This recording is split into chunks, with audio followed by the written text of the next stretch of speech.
আসসালামু আলাইকুম। Hello friend, সকলে কেমন আছেন? আশা করি সকলে ভালো আছেন। তো আমার হাতে দেখতে পাচ্ছেন যে একটা জালি ফ্যান। তো ফ্যানটা নষ্ট হয়েছে, কাস্টমার মাত্র দিয়ে গেল। তো ফ্যানটার সমস্যা হচ্ছে যে শেপটি অনেক জ্যাম হয়ে গেছে। তো শেপটি জ্যাম হওয়ার কারণে ফ্যানটি চলতেছে না। তো এই ফ্যানটার কিভাবে আমি সমাধান করি, আপনারা আপনাদের পাশেই থাকুন। তো সর্বপ্রথম ফ্যানটি চেক করে নেব যে ফ্যানটি কোয়ালিটি ভালো আছে কি না। তো আমি ফ্যানটি চেক করার জন্যে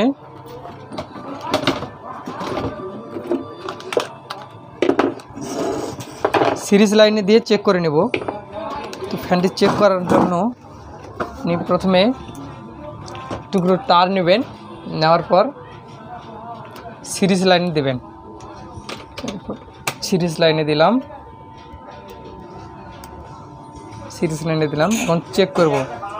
দুই মাথায় আগে লাল কালার মাথায় আগে দেবেন। স্পার্ক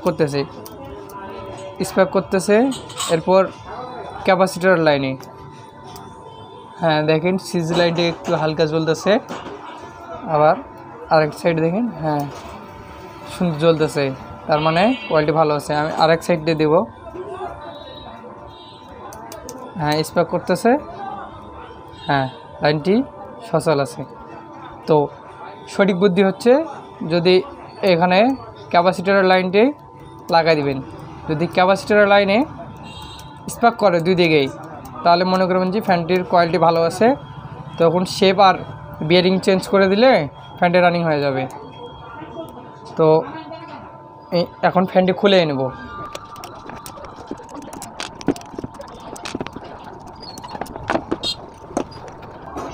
তো কয়েলটা আমি খুলেই নিলাম। আর এই হচ্ছে শেপের অবস্থা, যে কোনো দিকে ঘুরতেছে না। বুশটি যে আছে, এই বুশটি একদম জ্যাম হয়ে গেছে। জ্যামের কারণে এই শেপটি আর ঘুরতেছে না। তো আমি এই যে একটা শেপ আর এই যে বুশ নিয়েছি, তো আমি শেপ বুশ দুটো সুন্দরভাবে লাগিয়ে নিব। লাগিয়ে নেওয়ার পর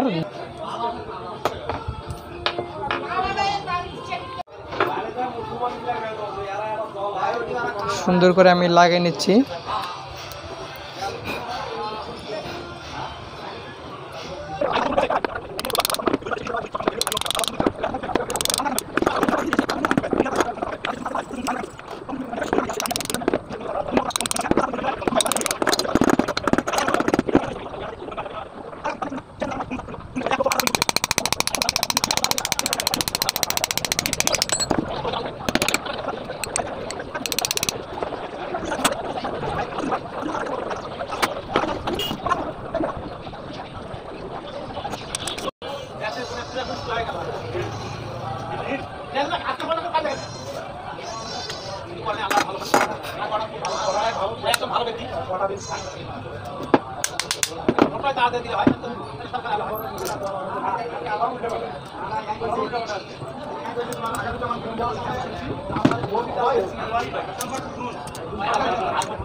তো ফাইনালি ফ্যানটি আমার ফ্রি হয়ে গেছে।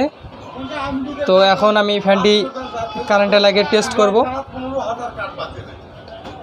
দেখেন, সর্বপ্রথম আপনারা আগে সিরিজে লাগাবেন। সিরিজে লাগার পর প্রথমে আমি সিরিজে লাগালাম, ফ্যানটি ঘুরতেছে সুন্দর করে। সে আমি ডাইরেক্টে লাগা দিলাম। আলহামদুলিল্লাহ আমার ফ্যানটি সম্পূর্ণরূপে ক্লিয়ার হয়ে গেছে। আর আপনারা যারা এরকম নতুন নতুন ভিডিও পেতে চান তাহলে অবশ্যই আমার চ্যানেলটিকে সাবস্ক্রাইব করে দিয়ে পাশে থাকবেন। ধন্যবাদ সকলকে।